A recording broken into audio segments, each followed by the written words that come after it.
We're going to talk about 3 bodies and 7 minds. When I first introduced this idea to nearly 100 people about 3 decades ago, in which a professor of psychology was present and a psychiatrist was present, they really burst out laughing. However, at the end of the weekend workshop, which is what it was, they came and they said, one of them said, nobody has the right to know so much. So maybe today you will also laugh at listening to about the 3 bodies and 7 minds, because that's a reality.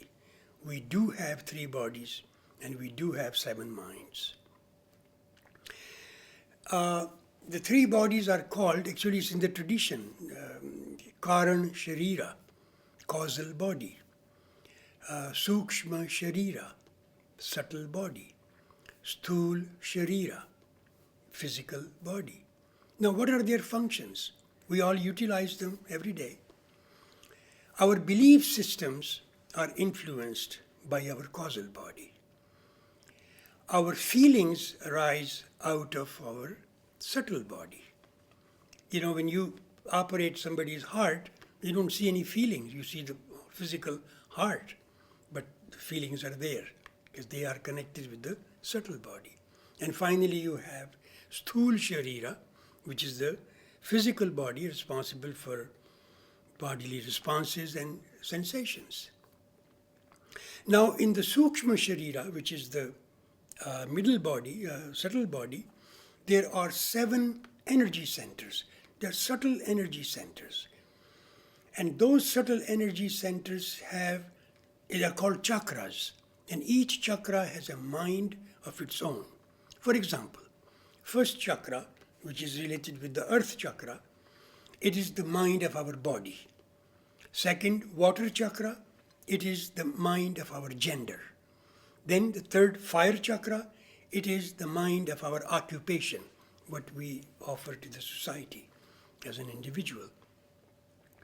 Then the heart chakra mind, fourth chakra, air element, it has connections with the feelings.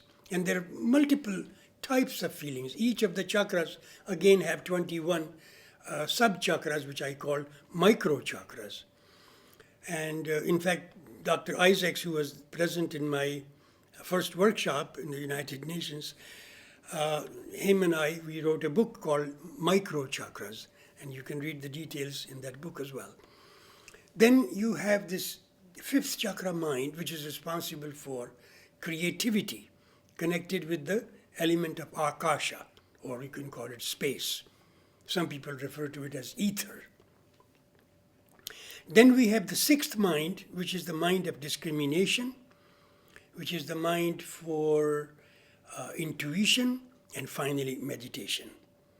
And then the 7th mind is on top of the head, which is responsible for contentment and deep sleep. We use them every day. And our bodies are affected by these minds.